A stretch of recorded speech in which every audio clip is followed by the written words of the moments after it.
Now in this lecture, we're going to take the next step in what to do with all of that information gathered from the original research studies that the researchers for the systematic review have eventually settled upon.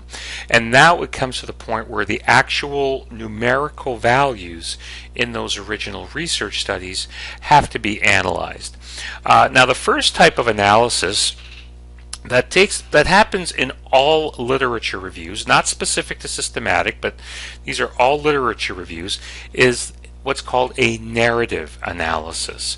And a narrative analysis is a little bit more subjective and is helpful if the samples between the original study, the participants, the methods, have a relatively wide range of variability, where it becomes difficult to perform a quantitative-based analysis. Doing a quantitative-based analysis on a group of research studies sometimes would not yield useful results, and in that case a narrative approach is going to be more beneficial.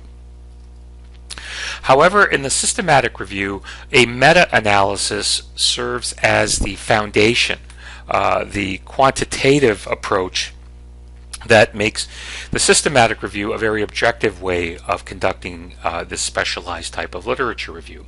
And so in the meta-analysis phase, the actual numerical values reported in the results section of each research paper, each study, is now one case that goes into the meta-analysis. And so, for example, if a meta-analysis is going to include 10 studies, and so as the researchers have gone through all of the criteria, screening, and have decided on the different studies to include, and if they include 10 studies, then their sample size is now 10. Keep in mind that each study will have included a range of a different range of research participants, so the overall research participant sample size is considerably greater than 10. But in terms of the statistical analysis, in the meta-analysis, the sample size in this case would be 10. And so the approach here is to determine what's called an overall effect size. And the effect size refers to the magnitude of the effects caused by some intervention, the impact of an intervention or treatment on an outcome variable. And so in the meta-analysis, the outcome variable of interest, the thing that was actually measured in the research participants, must be decided upon, and then once all of those studies, once those values were obtained from all 10 studies, then an effect size could be determined. And so when examining those 10 studies, and before the meta-analysis is carried out, some fundamental questions should be asked. Are the populations similar enough? And so are these studies evaluating something between a measurement between children and older adults, and those are the samples for the different research studies. And so that wide range of the sample between the studies may make a meta-analysis very difficult to interpret. Are the interventions similar enough across studies? Keep in mind there's always going to be variability between the studies, but are those interventions close enough? And oftentimes the answers to these questions are subjectively determined by the systematic review researchers. Are the outcome measurements the same, and were those measurements measured the same way? And so again, there's always going to be variability, and really the question here is, are they close enough that could justify entry into a meta-analysis statistical approach? And are the results similar enough to combine them into a meta analysis. Going to be very difficult if the measurement scale, if the units used to quantify the outcome variables are different. If the measurement units are different, the interpretation of the meta-analysis may not be possible. One of the key elements that are included in the systematic analysis or the systematic review is what's called a data extraction table. And so in some systematic reviews, the data extraction table could be multiple pages in length, and this is intended to provide the reader with more of the details on the individual studies that would not require the reader to go to each of those studies, look those studies up, and try to dig out those critical pieces of information themselves. And so what we see here along the left-hand column, the far left-hand column, are the individual citations of the studies that were used in this particular systematic review. So we're using the same example here that we came to before in the systematic review examining efficacy and safety of low and very low carbohydrate diets for people with type 2 diabetes mellitus. And so we have these different studies, and we have the critical pieces of information, or rather the authors provided the critical pieces of information related to each study. So in the study by Dyson et al., the very first one here published in 2010, we see that they had a sample size of 12 in parentheses, and that's indicated for all the studies in this column. The average age of the participants was 54 years. We actually have the carbohydrate intake as well as other information on any behavioral support for these individuals in this particular study. The comparator to the low carbohydrate diet in this one study was a low fat diet. Adherence was adequate. This study was missing 17% of the outcome data, and the study intervention lasted 3 months. Now, when we go to the next research study by Morris et al., we see similar numbers that the authors believed could be combined into a meta-analysis, but it will not be the same numbers because we have different research groups carrying out these different studies.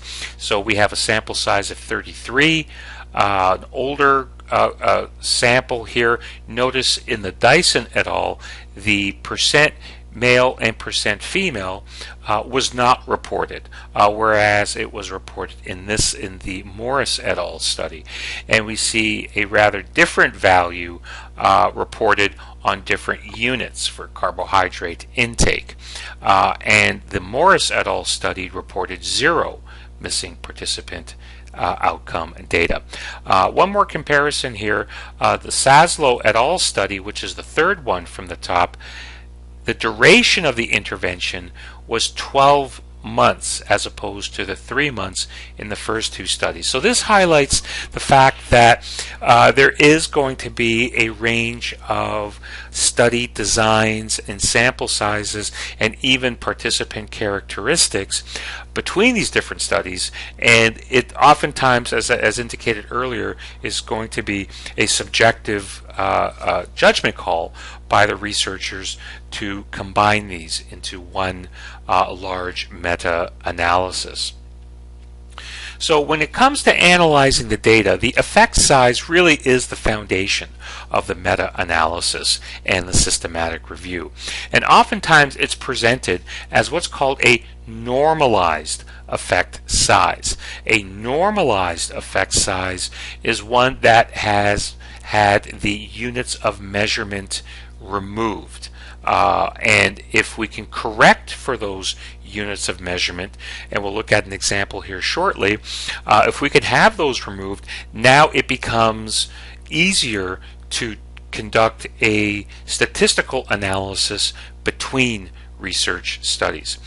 So in this example here, we're going to look at this study that investigates a new drug to reduce blood cholesterol in patients that are hypercholesterolemic. And so these are patients that have chronically high blood cholesterol levels, and the new drug regimen is an 8-week trial.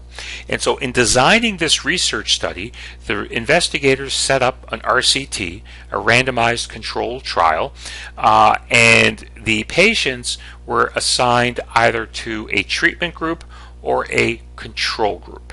And both groups received a pill, and both pills looked identical, tasted identical, and were of the identical size. However, in the treatment group only had the pill that had the key medicinal ingredient. Pre-test measures and post-test measures were obtained. A pre-test measure is a measure of blood cholesterol before the administration of the drug, and the post-test measure is a measure of blood cholesterol after the 8-week trial. And so these are hypothetical values obtained for this study. So our treatment group pre-test values on average measured at 312 milligrams per deciliter of blood on average of all the participants assigned to the treatment group, and this value is considered to be high enough to identify these individuals as being hypercholesterolemic, but not all of the participants in this group had the exact 312 milligram per deciliter of blood value. This is an average value. The plus minus 31 is the standard deviation, and it is one number that describes how spread out the blood cholesterol levels are among the individuals in the treatment group. So it describes how the range of values, and so the range of values is 31.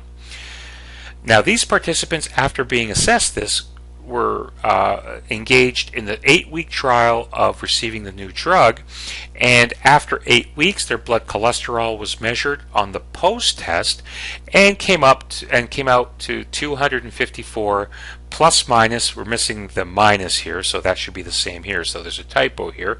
This should be a minus 27 milligrams per deciliter of blood. Now what we see here, when we take a look at the average, we see that there was an observable decline in blood cholesterol on average for all of these research participants. The first step we want to do is calculate the effect size. And if we calculate the effect size in the original units, so milligram per deciliter of blood, we're going to retain this, so we just take the actual values, which is 312, and it's a pre-test subtract post-test, subtract the post-test value, which is 254. And so what we would say here is that the drug resulted in an average decrease in blood cholesterol by 58 milligrams per deciliter of blood. Now this measurement here, this calculation, would only allow a comparison to another study that measured blood cholesterol in the exact same way. And so one way to compare study to study is to calculate a normalized effect size. And the way we calculate the normalized value is, in parentheses, we calculate the original unit effect size, pre-test subtract post-test, which is what we just did in this previous step, and then once that calculation is done, we then divide it by an average standard deviation between these two measurements. And so the average of 31 and 27 is 29. And so in calculating the normalized effect size, we subtract 254 from 312, as we did in the original units, and we divide it by 29. And because the numerator and denominator carry the same units in milligrams per deciliter of blood, those units will cancel and we're left with a ratio value. Now the value here rounds out to 2.0, and on the scale of normalized effect sizes, this value here is considered to be a large effect size. And so we would then repeat the calculations on the same measurement for the rest of the original research studies.